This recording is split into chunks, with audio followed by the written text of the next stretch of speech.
시청자 여러분 안녕하십니까? 복지TV 뉴스입니다. 지난해 10월이죠. 발달장애 당사자들의 권리운동을 위해 출범한 피플퍼스트. 이 피플퍼스트가 서울에 문을 열고 본격 활동에 들어갔습니다. 황현희 기자입니다.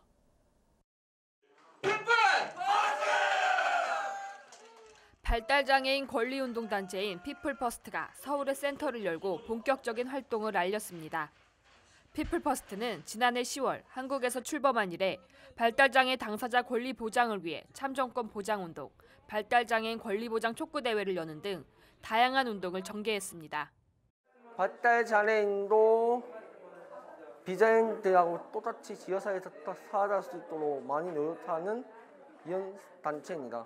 이제 우리 피플센터가 대소해서 더욱더 많은 활동을 할 수 있도록 노력하는 센터가 되겠습니다. 피플퍼스트 서울센터 개소에 부모들과 장애인 단체 활동가들도 지지와 격려를 보냈습니다. 특히 지금까지 발달장애인 권리 보장을 위해 당사자 대신 직접 활동을 한 부모들은 당사자들이 스스로 권리운동을 시작한 것에 남다른 소감을 전했습니다.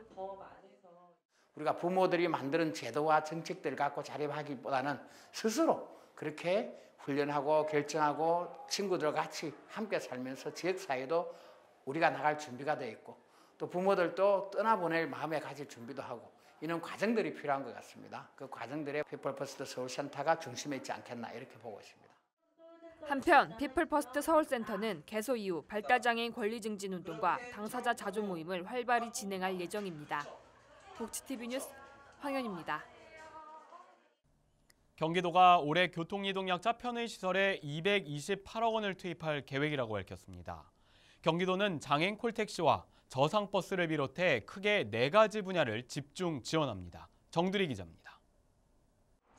휠체어나 전동기기를 실을 수 있는 장애인 콜택시. 대중교통 이용이 힘든 중증 장애인의 편리한 이동수단입니다. 우리 애기가 몸이 말을 안 듣니까 그 휠체어를 타고 전철을 타면 위험한 일이 많아요. 한두 가지가 아니에요. 그래서 이 차를 이용하고 있어요. 현재 장애인 콜택시 법정 기준은 장애 1, 2급 대상으로 200명당 한 대꼴. 경기도는 도비 107억 원을 들여 이 기준의 2배까지 늘리는 등 올해 총 228억 원의 예산을 교통약자 이동 편의 시설에 투입하겠다고 밝혔습니다. 핵심 추진 분야는 4가지. 장애인 콜택시와 저상버스 확대, 광역 이동 지원 시스템 구축과 이동 편의 시설 기술 지원센터 운영 등입니다. 저상버스에는 112억 원의 운영비를 지원해 확대합니다. 또 교통약자 이동수단을 총괄하는 광역 이동 지원 시스템에 7억 원을 투입해 도내 지원센터별로 흩어진 정보를 한 곳에서 받을 수 있게 할 예정입니다. 특히 지난 2015년 전국 최초로 신설한 이동편의시설 기술지원센터를 중심으로 점자 블록이나 음향 신호기 등 편의시설 관리 또한 강화할 방침입니다. 교통약자에 대한 잘못된 이해로 인해서 잘못 처리가 되는 사례들이 아직까지 많이 있는 부분들에 대해서 저희 센터에서는 실태 조사를 통해서 이런 부분에 대한 개선을 적극적으로 요구하고 있습니다. 지난해 국토교통부 조사에서 교통약자 이동 편의 수준이 가장 높은 지자체로 선정된 경기도. 이번 예산 투자는 편리한 교통수단 확보에 중점을 두고 있어 교통약자의 이동권이 더 넓어질 전망입니다. 복지TV 뉴스 정두리입니다. 한국과 이스라엘이 장애인 복지 분야에 대한 이야기를 나누는 자리를 마련했습니다. 양국은 이번 자리를 통해서 보다 더 장애인 분야에 대해 긴밀한 협력을 이어나갈 계획입니다. 이명아 기자입니다. 이스라엘의 장애인권 개선 방향과 현재 진행 중인 장애인 복지 활동을 공유하고 한국과 이스라엘 양국의 장애인 복지 분야 발전을 도모하기 위한 자리가 마련됐습니다. 이스라엘에서 활동하고 있는 NGO 단체인 일란과 하우스 오브 힐즈의 관계자들은 직접 활동 내용을 소개했습니다. 단체는 장애 어린이와 비장애 어린이의 자연스러운 상호작용의 중요성을 강조했습니다. 우리 단체에서 활동하는 17살의 소녀가 학교와는 달리 하우스 오브 힐즈에 오면 모든 사람들이 자신을 특별하게 대하지 않고 자연스럽게 대해서 편하다고 말하더군요. 장애인과 비장애인이 자연스럽게 관계를 맺는 과정을 통해 서로가 동등하다는 인식이 심어지는 것이 중요하다고 생각합니다. 이스라엘 대사관은 양국의 장애인 복지 분야 성장을 위해선 보다 적극적인 교류가 필요하다고 전했습니다. 일란과 하우스 오브 힐즈는 장애 분야에서 양국이 협력할 수 있는 방안을 모색하기 위해 한국을 방문했습니다. 장애 복지와 관련한 정보를 공유하고 이를 어떻게 수행할지 함께 고민하는 것이죠. 앞으로 보다 적극적인 교류가 지속해서 이뤄진다면 분명 두 나라의 장애 복지 분야에서 좋은 협력이 이뤄질 것이라고 생각합니다. 복지TV 뉴스 이명화입니다. 우리 사회의 아동학대 사건이 끊이지 않고 있는 가운데 매년 증가하고 있는 것으로 나타났습니다. 한국보건사회연구원이 발표한 아동학대 현황 보고서에 따르면 지난 2013년 발생한 아동학대 사건은 6,796건, 2014년 1,027건, 2015년 11,715건으로 매년 증가하고 있습니다.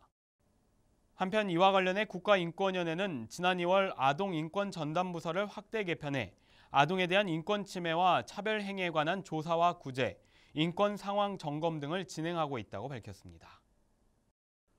소외된 독거노인들에게 따뜻한 한 끼 식사를 대접하며 나눔을 실천하는 전국 천사 무료급식소가 전남 여수시에 문을 열었습니다. 강인희 기자입니다. 전국의 소외된 독거노인과 취약계층을 대상으로 다양한 사회봉사활동을 펼치고 있는 사단법인 전국자원봉사연맹이 지난 5월 2일 여수시 성산공원 일원에서 천사 무료급식소 전남 여수지소를 개소했습니다. 전남 지역은 전국 광역자치단체 중에서 처음으로 최고령 사회에 진입한 곳이기도 한데요. 갈수록 심각해지는 노인복지 사각지대를 해소하기 위해 전남 지역 최초로 여수의 천사 무료급식소가 개소하게 되었습니다. 여수 지역 봉사단체와 자원봉사자들도 자발적으로 이날 개소식 현장을 찾아 어르신들에게 따뜻한 한 끼 식사를 대접하며 나눔을 실천했습니다. 몇 군데를 다녀봤는데 우연히 여기를 지나가다가 보게 됐어요. 그래서 제가 전화를 드려서 친구하고 같이 왔어요, 오늘. 이날 개소식에서는 5월 가정의 달을 맞아 자원봉사자들이 직접 천사 무료급식소를 찾은 어르신들에게 카네이션을 달아드리는 행사도 진행됐습니다. 좋아요. 우리 아들 같은 사람이 와서 달아준 게 고마워요. 한편 무료급식 이후에는 성산공원 야외 무대에서 불우이웃 돕기 성금 1,000만 원 전달식과 지역 어르신들을 위한 천사 효도 콘서트도 함께 개최하는 등 앞으로도 다양한 봉사활동을 추진할 계획을 내비쳤습니다. 전국의 50개 천사 무료급식소 개소를 목표로 하는 전국자원봉사연맹이 올해 처음으로 개소한 천사 무료급식소 전남 여수지소는 앞으로 일주일에 3번 지역 독거노인과 소외된 빈곤노인을 위해 무료급식을 진행할 예정입니다. 복지TV 뉴스 강인입니다. 경북 포항에서 해병대 장병들이 무려 16년여 동안 매월 나눔 봉사활동을 하고 있는데요. 해병대원들의 나눔과 배려의 봉사 현장 함께 가보시죠. 정두리 기자입니다. 천사해병들이 선행에 나섰습니다. 해병대 1사단 포병연대 장병 20여 명은 지난 3일 경북 포항시 북구에 위치한 포항 명도학교를 찾아가 뜻깊은 시간을 보냈습니다. 해병 제2858 부대 해병대원들이 우리 학교 기숙사 학생들을 위하여 여러 가지 다양한 프로그램의 봉사활동을 통해서 우리 장애 기숙사 학생들이 즐겁고 재밌고 신나게 하루를 보내고 있습니다. 해병대원들의 나눔과 배려의 정신에 진심으로 감사를 드립니다. 연대는 지난 2001년 학교와 자매 결연을 맺은 뒤 매달 정기적으로 일일 보조교사 활동과 더불어 다양한 봉사와 후원을 이어오고 있습니다. 근데 사람들 너무 좋습니다. 점심을 먹고 나서 기숙사 들어가서 같이 공부도 하고 너무 행복하고 너무 즐거웠습니다. 일회성으로 그치는 활동이 아닌 앞으로도 주기적으로 찾아가는 의미 있는 시간이 되길 기대해 봅니다. 복지TV 뉴스 정돌입니다. 복지TV 영남방송이 포항시 북부 장애인종합복지관과 업무 협약을 체결했습니다. 이번 협약을 통해 두 기관은 앞으로 장애인과 사회 소외계층을 위한 다양한 지역 캠페인과 프로그램을 공동으로 기획 제작하기로 했습니다. 한편 포항시 북부 장애인종합복지관장인 준재 스님은 이번 협약을 통해 두 기관이 지역사회의 보탬이 될 수 있도록 다 같이 힘을 보태달라고 말했습니다. 다음 코너는 우리 사회에 힘이 돼주는 가슴 따뜻한 사람들을 만나보는 시간입니다. 모두의 비타민 함께 보시죠. 얼마 전 열린 2017 서울국제 휠체어 마라톤 대회 하프 코스에서 국내 선수들 중 2위를 기록한 성남시 한마음복지관의 온윤호 선수. 오늘 모두의 비타민에서 만나봅니다. 봄햇살이 가득 내려쬐는 성남시 탄천 종합운동장. 이곳에서 묵묵히 육상용 휠체어를 타고 있는 선수들이 있는데요. 오늘의 주인공 온윤호 선수도 선배들과 함께 연습에 여념이 없습니다. 수많은 운동들 중에서도 제일 힘들다는 마라톤에 도전하는 이유는 무엇일까요? 근데 그 전부터 이제 수영은 배워보고 싶었는데 일반 이 수영장을 가면은 이 아무런 안전 도구가 없잖아요. 장애인들이 이용하기에 그 복지관에 그런 시설이 있는 걸 알게 돼서 이제 수영을 하기 위해서 갔다가 아까 같이 운동하시던 그 형님들 있잖아요. 그 형님들이 운동하는 모습을 보게 된 거예요. 이제 겨울철 같은 경우에는 실내에서 롤러 위에서 운동을 하거든요. 그 모습을 보고 되게 반해서 매력이 있어서 반해가지고 형님들한테 나도 이 운동 하고 싶다고 말씀을 드려가지고 이 운동을 시작하게 된 거예요. 저 친구가 그동안에 저희를 만나기 전에 장애인 스포츠에 대해서 너무 아는 것이 없고 전혀 문외한으로 이렇게 알고 있더라고요. 6개월 정도밖에 안 된 것 같아요. 만나고 이렇게 운동하고 같이 권유하고 그런 지가. 근데 저 친구가 신체 조건은 좋아요. 만약에 장애인 스포츠에 대해서 좀만 더 몇 년만 더 빨리 알았어도 더 좋은 선수가 되어 있지 않나 그런 생각이 들기도 해요. 그리고 또 자기가 생각하고 있는 마인드도 이제 긍정적인 마인드를 갖고 있고 그렇기 때문에 경기용 휠체어에 웅크리고 앉아 오랜 시간 바퀴를 굴리다 보면 아프지 않은 곳이 없습니다. 연습 도중 틈틈이 휠체어에서 내려 몸을 풀어줘야 하는데요. 무릎을 꿇은 상태로 이렇게 고개를 숙이고 엎드려서 장시간을 있어야 되는 운동이다 보니까 아무래도 이 다리 전체적으로 감각이 없으면은 좀 덜 느끼겠는데 부분 감각이 살아있는 곳에는 이 저리거나 쥐가 나거나 할 때도 있거든요. 그럴 때는 너무 힘든 것 같기도 해요. 매일 수십 킬로미터를 달리며 연습하는 과정은 상당히 힘들지만 얼마 안 남은 대회를 위해 열심히 훈련 중인데요. 그 대회를 처음 참가하는 거여가지고 욕심 같아서 그러니까 처음에 이 운동을 막 훈련을 할 때는 풀을 생각을 하고 풀을 염두에 두고 풀코스를 염두에 두고 운동을 시작했는데 저의 체력적인 한계를 느껴서 처음 도전인 만큼 그냥 하프 코스로 그렇게 도전을 생각하고 있고요. 일단 그 도전에 대한 목표는 등수보다는 기록이 1시간 안쪽으로 좀 나올 수 있게끔 그렇게 목표를 잡고 있습니다. 드디어 대회 당일 노력한 결실을 맺는 순간 온윤호 선수는 주변의 예상을 깨고 대회 하프 코스에 참가한 국내 선수들 중 2위를 차지합니다. 일단은 목표를 이뤄가지고 참 기분이 좋고요. 솔직히 훈련 양이 그렇게 많지는 않았거든요. 그래도 한 만큼 그 이상 결과가 나와서 기분이 참 좋아요. 제가 이 육상을 시작하기 전이랑 후랑 가장 많이 달라진 건 제 삶이 가장 많이 달라졌죠. 원래 이렇게 집에서만 그러니까 집에서만 지내다 보니까 은둔형이 돼버리잖아요, 사람이. 말수도 없어지고 운동이라는 걸 하면서 일단은 집 밖으로 나오게 되잖아요. 그 오전에 이제 일어나서 운동을 하기 위해서 나오니까 밤에도 일찍 잠을 자게 되고, 그러다 보니까 생활 패턴 자체도 건강한 생활 패턴으로 바뀌고, 그리고 또 복지관에 가가지고 복지관에서 또 이제 다른 분들하고 다른 친구들하고 얘기를 나누면서 일단 대화를 나누고 소통이 되니까 그런 것들이 많은 변화가 일어난 것 같아요. 체력적으로도 많이 건강해지는 느낌? 네. 다시 꿈을 꾸기 시작했고 세상과 소통하는 법을 배워가며 목표를 하나씩 이뤄나가는 온윤호 선수. 그의 꿈과 도전을 응원합니다.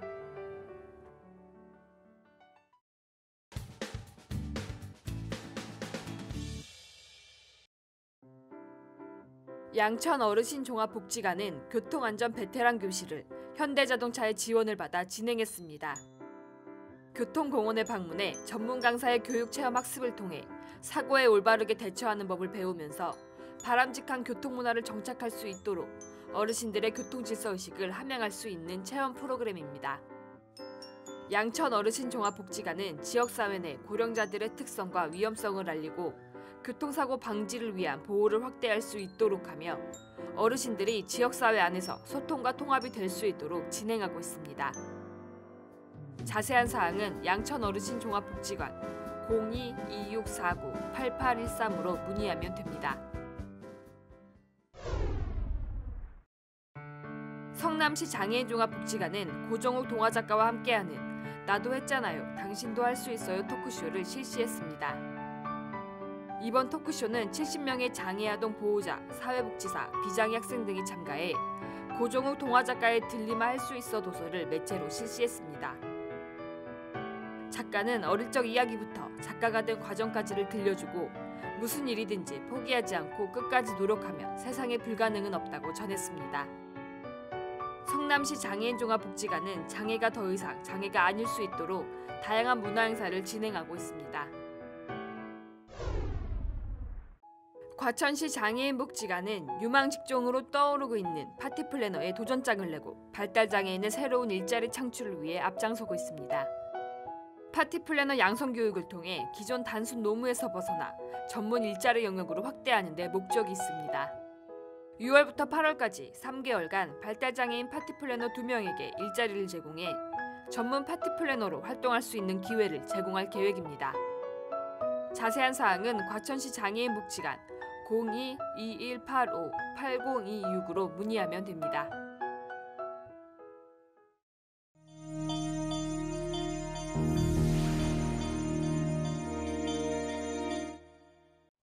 계속해서 간추린 뉴스 소식 전해드립니다. 광주시 남구에 위치한 소아자매원이 설립 60주년을 맞아 은혜의 집 성당에서 기념식을 열었습니다. 지난 1953년 문을 연 사회복지법인 소아자매원은 현재 소아천사원의 집 등 3곳의 산하기관을 운영 중에 있습니다. 충북 지역에서 활동 중인 자원봉사단체 국제라이온스협회가 심폐소생술과 응급처치 교육을 받았습니다. 이번 교육은 청주 동부소방서 소방관들이 진행했습니다. 한편 국제라이온스협회는 충북에서 약 4천여 명의 회원들로 구성됐으며 충북과 청주 지역에서 다양한 봉사활동을 하고 있습니다. 경북도민일보가 포항 남구 적개지 저수지 일대에서 외래어종 잡기 행사를 가졌습니다. 이번 행사는 지역 낚시 동호인과 포항 시민들이 참석한 가운데 약 4시간가량 진행해 외래어종 수백 마리를 잡았습니다.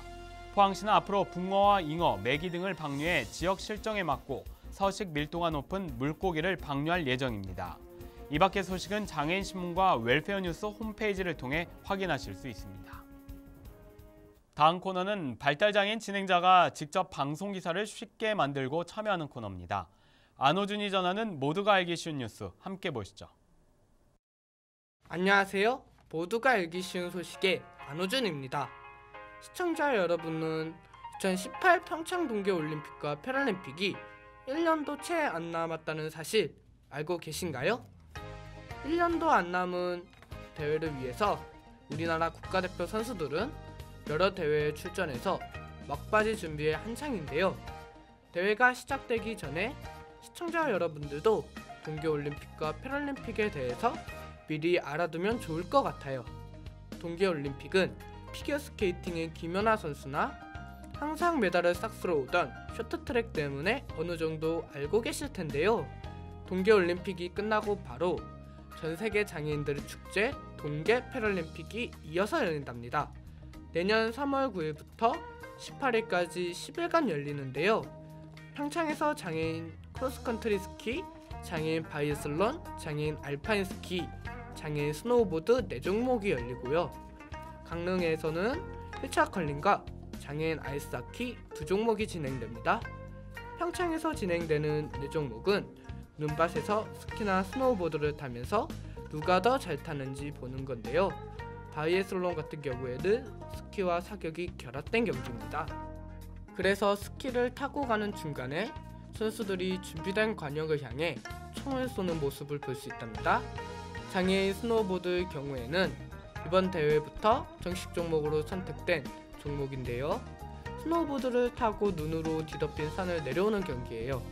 강릉에서 펼쳐질 휠체어 컬링과 장애인 아이스하키의 경우에는 평창에서 열리는 4종목과 달리 팀으로 출전하는 단체전 경기들인데요. 남녀 구분 없이 팀을 이룰 수 있답니다. 하지만 아이스하키도 여자 선수가 참가할 수 있나? 라고 생각할 수 있는데요. 강제 규정이 아니다 보니 실제로 여자 선수가 참가하는 경우는 거의 없는 것 같아요. 하지만 휠체어 컬링은 반드시 남녀 혼성팀으로 구성을 해야 한다고 하네요. 특히 휠체어 컬링의 경우에는 우리나라 대표팀도 세계적인 수준이라 하니 동계 패럴림픽 때 좋은 성적을 기대해도 되겠죠? 앞으로 남은 기간 동안 동계 패럴림픽에 대해서 저 호준이가 공부 많이 해서 알려드릴 테니까 기대 많이 해주세요. 올해는 작년과 달리 미세먼지 농도가 심해지고 자주 발생하고 있죠. 외출 시에는 마스크를 꼭 챙기시고 노인이나 어린이, 호흡기 질환자는 가급적 외출을 삼가하시기 바랍니다. 나눔과 배려를 실천하는 방송 복지TV 뉴스를 마칩니다. 시청해주신 여러분 고맙습니다. 우리 주변에서 일어나는 불공정한 사례부터 억울한 사연, 따뜻한 미담까지 장애인 신문과 웰페어 뉴스 홈페이지를 통해 보다 다양한 소식을 접할 수 있습니다. 시청자 여러분의 제보를 기다립니다. 웰페어 뉴스 홈페이지 또는 전자우편, 전화번호 02-2655-9519로 많은 제보 바랍니다.